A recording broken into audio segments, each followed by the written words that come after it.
ನಮಸ್ಕಾರ ಫ್ರೆಂಡ್ಸ್, ನನ್ನ ಹೆಸರು ಮಿಸ್ಟ್ರಿ ಸಾಗರ್. ಅಪ್ಲೋಡಿಂಗ್ ಯೂಟ್ಯೂಬ್ ಚಾನಲ್ಗೆ ಸುಸ್ವಾಗತ. ಈ ವಿಡಿಯೋನ ನೀನು ಕಂಪ್ಲೀಟ್ ಆಗಿ ನೋಡಿದರೆ ನೀನು ಖಂಡಿತವಾಗ್ಲೂ ಬದಲಾಗ್ತೀಯ. ಒಮ್ಮೆ ನೀನು ನಿನ್ನ ಮನಸ್ಸನ್ನು ಬದಲಾಯಿಸಿಕೊಂಡ್ಬಿಟ್ರೆ ನಿನ್ನ ಜೀವನ ಬದಲಾಗುತ್ತೆ. ಒಮ್ಮೆ ನಮ್ಮ ಊರಲ್ಲಿ ಹಾಳಾಗಿರೋ ಒಂದು ಕಲ್ಲು ಕೂಡ ದೇವರ ಮೂರ್ತಿಯಾಗಿ ತಯಾರಿಸ್ತಾರೆ. ಆದರೆ ಆ ಕಲ್ಲು ಬಹಳ ಪೆಟ್ಟುಗಳನ್ನು ತಿಂದು ಒಂದು ದಿನ ದೇವರ ಮೂರ್ತಿಯಾಗಿ ಬದಲಾಗುತ್ತೆ. ಕಾರಣ ಇಷ್ಟೇ, ನೀನು ನಿನ್ನ ಮನಸ್ಸನ್ನು ಕರೆಕ್ಟ್ ಟೈಮ್ಗೆ ಬದಲಾಯಿಸ್ಕೊಳ್ತಿದೆಯಾ ಅಂದರೆ ಆವಾಗ ನೀನು ಬದಲಾಗ್ತೀಯ. ಒಮ್ಮೆ ನೀನು ಯೋಚನೆ ಮಾಡು, ನಾನು ಚೇಂಜ್ ಆಗಲೇಬೇಕು ಅಂತ ಡಿಸೈಡ್ ಮಾಡು. ನೀನು ಚೇಂಜ್ ಆಗಲಿಲ್ಲ ಅಂದರೆ ನಿನ್ನ ಲೈಫ್ನಲ್ಲಿ ಆ ಟೈಮ್ ಬಂದಾಗ ನೀನು ಮರಗ್ತೀಯ. ನಿನ್ನ ಲೈಫ್ನಲ್ಲಿ ನೀನು ಚೆನ್ನಾಗಿದ್ದರೆ ಮಾತ್ರ ನಿನಗೆ ಒಂದು ಗೌರವ, ಒಂದು ಸೊಸೈಟಿನಲ್ಲಿ ಒಂದು ರೆಸ್ಪೆಕ್ಟ್ ಸಿಗುತ್ತೆ. ಈ ವಿಡಿಯೋನ ಮೋಟಿವೇಶನ್ಗಾಗಿ ಯಾವತ್ತಿಗೂ ನೋಡಬೇಡ. ಹಾಗೆ ನೋಡ್ತಾ ಇದ್ದರೆ ಈ ವಿಡಿಯೋನ ಇಲ್ಲೇ ಸ್ಕಿಪ್ ಮಾಡು. ನಾನು ಬದಲಾಗಬೇಕು, ನನ್ನ ಮನಸ್ಸನ್ನು ಬದಲಾಯಿಸ್ಕೊಳ್ಬೇಕು ಅಂತ ನೋಡು. ಈ ವಿಡಿಯೋನ ಕಂಪ್ಲೀಟಾಗಿ ನೋಡಿದರೆ ನಿನಗೆ ಅರ್ಥ ಆಗುತ್ತೆ ನಾನು ಏನು ಮಾಡ್ತಾ ಇದ್ದೀನಿ, ಈ ವಿಡಿಯೋದಿಂದ ನನ್ನ ಶಕ್ತಿ ಹೇಗಿದೆ, ನಾನು ಎಲ್ಲಿದ್ದೀನಿ, ನಾನು ಏನು ಮಾಡ್ತಾ ಇದ್ದೀನಿ. ಈ ವಿಡಿಯೋನ ಕಂಪ್ಲೀಟಾಗಿ ನೋಡು. ಈ ವಿಡಿಯೋ ನಿನಗೇನೆ.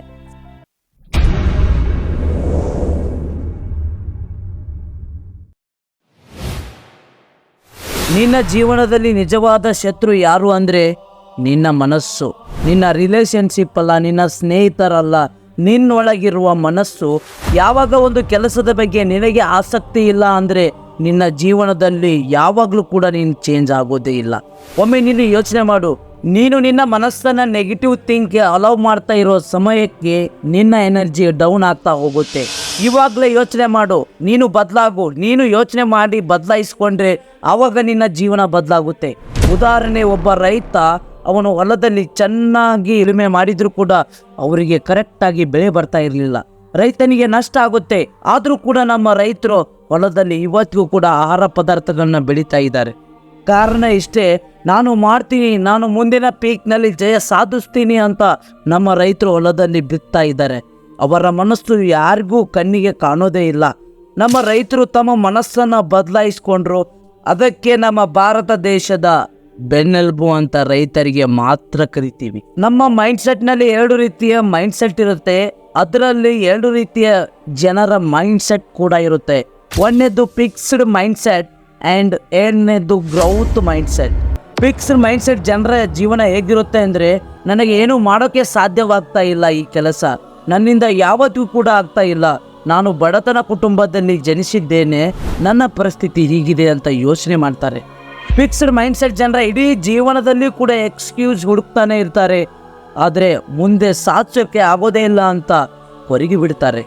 ಆದರೆ ಗ್ರೌತ್ ಮೈಂಡ್ಸೆಟ್ ಜನರ ಜೀವನ ಹೇಗಿರುತ್ತೆ ಅಂದರೆ, ನಾನು ಮಾಡಬೇಕು, ನನ್ನಿಂದ ಸಾಧ್ಯವಾಗುತ್ತೆ ಈ ಕೆಲಸ, ನಾನು ಮಾಡೇ ಮಾಡ್ತೀನಿ, ಮುಂದೆ ಹೋಗ್ತೀನಿ ಅಂತ ಸಾಧಿಸ್ತಾರೆ. ತಮ್ಮಲ್ಲಿರುವ ಸೆಲ್ಫ್ ರೆಸ್ಪೆಕ್ಟ್ ಯಾವತ್ತಿಗೂ ಕೂಡ ಕಳೆದುಕೊಳ್ಳೋದಿಲ್ಲ ಅವರು. ಗ್ರೌತ್ ಮೈಂಡ್ಸೆಟ್ ಜನರ ಇಡೀ ಜೀವನದಲ್ಲಿ ಸೊಲ್ಯೂಷನ್ ಹುಡುಕ್ತಾರೆ. ಅದು ತಪ್ಪಾಗಿದ್ದರೆ ಅದನ್ನು ತಿದ್ದುಕೊಂಡು ಮುಂದೆ ಹೋಗ್ತಾರೆ. ಉದಾಹರಣೆ, ನಮ್ಮ ಕನ್ನಡದ ನಟ ರಿಷಬ್ ಶೆಟ್ಟಿಯವರು ಹಾಗೇ ಬಂದಿಲ್ಲ ಅವರಿಗೆ ಯಶಸ್ಸು. ಅವರು 3 ವರ್ಷಗಳ ಕಾಲ ಕಷ್ಟಪಟ್ಟು ನಾನು ಸಾಧಿಸುತ್ತೇನೆ, ಅದರಲ್ಲಿ ಸೆಲ್ಫ್ ರೆಸ್ಪೆಕ್ಟನ್ನು ಯಾವತ್ತಿಗೂ ಕೂಡ ಅವರಿಗೆ ಕಳೆದುಕೊಂಡಿಲ್ಲ. ಹಲವಾರು ಕಡೆ ತಪ್ಪಾದರೂ ಕೂಡ ಅದನ್ನು ಸರಿಪಡಿಸಿಕೊಂಡು ತಪ್ಪನ್ನು ತಿದ್ದಿಕೊಂಡ್ರು. ಅದಕ್ಕೆ ಇವತ್ತು ಇಡೀ ಆಲ್ ಇಂಡಸ್ಟ್ರಿನ ಬರೀ 7 ದಿನಕ್ಕೆ 450 ಕೋಟಿ ಕಲೆಕ್ಷನ್ ಕಾಂತಾರ ಮೂವಿಯಿಂದ ಅವರು ಕಷ್ಟಪಟ್ಟಿರೋದಕ್ಕೆ ಇವತ್ತು ಅವರಿಗೆ ಪ್ರತಿಫಲ ಸಿಕ್ಕಿದೆ.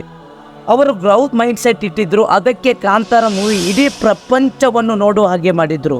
ನೀವು ರಿಷಬ್ ಶೆಟ್ಟಿ ಸರ್ ಅವರ ಹಾಗೆ ಗ್ರೌತ್ ಮೈಂಡ್ಸೆಟ್ ಇಟ್ಕೊಳ್ಳಿ. ನೀವು ಎಲ್ಲಿ ತಪ್ಪು ಮಾಡಿದ್ದೀರೋ ಆ ತಪ್ಪನ್ನು ತಿದ್ದಿಕೊಂಡು ಮುಂದೆ ಹೋಗ್ರಿ. ಲೈಫ್ನಲ್ಲಿ ಎಂಥ ಕಷ್ಟನೇ ಬಂದರೂ ಗ್ರೌತ್ ಮೈಂಡ್ಸೆಟ್ನ ಯಾವತ್ತಿಗೂ ಕೂಡ ನೀವು ಕಳೆದುಕೊಳ್ಬೇಡಿ. ಅದನ್ನು ಯೂಸ್ ಮಾಡಿ ಮುಂದೆ ಹೋಗ್ರಿ. ನಿನ್ನ ಲೈಫ್ನಲ್ಲಿ ಖಂಡಿತವಾಗ್ಲೂ ನೀನು ಬದಲಾಗ್ತೀಯ. ನಿನ್ನ ಮೈಂಡ್ಸೆಟ್ನ ಚೇಂಜ್ ಮಾಡಿಕೊಂಡ್ರೆ ನಿನ್ನ ಹ್ಯಾಬಿಟ್ ಮತ್ತು ನಿನ್ನ ಲೈಫ್ ಖಂಡಿತವಾಗ್ಲೂ ಬಹಳ ಬದಲಾವಣೆ ಆಗುತ್ತೆ. ನೀನು ಬೆಳಗ್ಗೆ 5 ಗಂಟೆಗೆ ಬೇಗ ಎದ್ದರೆ ನಿನಗೊಂದು ಸೆಲ್ಫ್ ರೆಸ್ಪೆಕ್ಟ್ ಹುಟ್ಟುತ್ತೆ. ನೀನು ಸೋಷಿಯಲ್ ಮೀಡಿಯಾದಿಂದ ಯಾವಾಗ ನೀನು ದೂರ ಇರ್ತೀಯೋ ಆವಾಗ ನಿನ್ನ ಮನಸ್ಸು ಕೂಡ ದೂರ ಇರುತ್ತೆ. ನಿನ್ನ ಮನಸ್ಸನ್ನು ನಿನ್ನ ಅಧೀನದಲ್ಲಿ ಇಟ್ಕೊಂಡ್ರೆ ನಿನ್ನ ಮನಸ್ಸು ನಿನ್ನ ಹಾಗೆ ಕೇಳುತ್ತೆ. ಆದರೆ ನಿನ್ನ ಮನಸ್ಸನ್ನು ನೀನು ಅದರ ಮಾತು ಕೇಳ್ತಾ ಇದೀಯಾ ಅಂದರೆ ನೀನು ಯಾವಾಗಲೂ ಕೂಡ ಬದಲಾಗೋದೇ ಇಲ್ಲ. ಹೇಳ್ತಾರಲ್ಲ, discipline is a bridge between goals and success. ಅದಕ್ಕೆ ನೀನು ನಿನ್ನ ಜೀವನದಲ್ಲಿ ಒಂದು ಗೋಲ್ ಇಟ್ಕೊಂಡ್ರೆ ಯಾವಾಗ ನೀನು ಡಿಸೈಡ್ ಮಾಡ್ತೀಯ ಆವಾಗ ನೀನು ಬದಲಾಗ್ತೀಯ. ನಾನು ಸೋಷಿಯಲ್ ಮೀಡಿಯಾದಿಂದ ದೂರ ಇರ್ತೀನಿ ಅಂತ ಇವಾಗಲೇ ನಿನ್ನ ಮನಸ್ಸಿಗೆ ಚಾಲೆಂಜ್ ಹಾಕು. ನಿನ್ನ ಮನಸ್ಸಿದೆ ಅಲ್ಲ, ಅದು ಯಾವತ್ತಿಗೂ ಕೂಡ ಬೇರೆ ಅಧೀನದಲ್ಲಿ ಕೊಡಬೇಡ, ಅದನ್ನು ನಿನ್ನ ಅಧೀನದಲ್ಲಿ ಇಟ್ಕೋ. ನಿನ್ನ ಡಿಸಿಪ್ಲಿನಿಂದ ನಿನ್ನ ಮನಸ್ಸನ್ನು ಮೇಂಟೈನ್ ಮಾಡಿದರೆ ನೀನು 100% ಖಂಡಿತವಾಗ್ಲೂ ಬದಲಾಗ್ತೀಯ. ನಿನ್ನ ಮೈಂಡ್ಸೆಟ್ನ ಇವಾಗಲೇ ಚೇಂಜ್ ಮಾಡು. ನಿನ್ನ ಹಾದಿ ಎಷ್ಟು ಕಷ್ಟನೇ ಇರಲಿ, ಆ ಕಷ್ಟ ಏಕೆ ಬಂತು, ನಾನು ಎಲ್ಲಿ ತಪ್ಪು ಮಾಡಿದ್ದೀನಿ, ಆ ತಪ್ಪನ್ನು ತಿದ್ದಿ ಮುಂದೆ ಹೋಗು. ಆದರೆ ನಿನ್ನ ಮನಸ್ಸನ್ನು ಬೇರೆ ಅಧೀನದಲ್ಲಿ ಕೊಡಬೇಡ. ಮನಸ್ಸು ಬಲವಾದರೆ ಯಾವ ಬೆಟ್ಟದ ತುದಿಯಿಂದ ನಿನಗೆ ಯಾವಾಗಲೂ ದೂರವಿರಲಿ, ಅದು ನಿನ್ನ ಮನಸ್ಸಿಗೆ ದೂರವಲ್ಲ.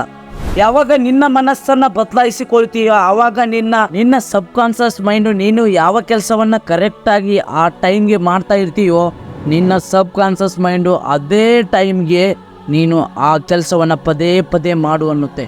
ನೀನು ಯಾವ ಕೆಲಸವನ್ನು ಮಾಡುವಾಗ ನೀನು ಕರೆಕ್ಟಾಗಿ ಒಂದು ಟೈಮ್ಗೆ ಮಾಡು. ನೀನು ಅದನ್ನು ನೋಟ್ ಮಾಡಿಕೊಂಡು ಅದನ್ನು ಚೆನ್ನಾಗಿ ಬರೆದು, ಇವತ್ತು ನಾನು ಈ ಕೆಲಸವನ್ನು ಮಾಡಬೇಕು, ಈ ಕೆಲಸವನ್ನು ಬಿಡಬೇಕು. ನೀನು ಯಾವಾಗಲೂ ಒಂದು ಸಾರಿ ನೀನು ಕರೆಕ್ಟಾಗಿ ಈ ಪಾಯಿಂಟ್ನ ನೆನ್ಪಿಟ್ಕೋ. ಯಾವ ಕೆಲಸವನ್ನು ನಿನ್ನ ಕೈಯಲ್ಲಿ ಮಾಡೋಕ್ಕಾಗ್ತಾ ಇಲ್ಲ ಅಂದಾಗ ಆ ಕೆಲಸವನ್ನು ಕರೆಕ್ಟಾಗಿ ಆ ಕೆಲಸವನ್ನು ಮಾಡು. ಅದನ್ನೇ ರಿಪೀಟಾಗಿ ಮಾಡು. ಎಲ್ಲಿ ತಪ್ಪಾಗಿದೆ ಅದನ್ನು ಕರೆಕ್ಟಾಗಿ ತಿದ್ಕೊಂಡು ಮುಂದೆ ಹೋಗು.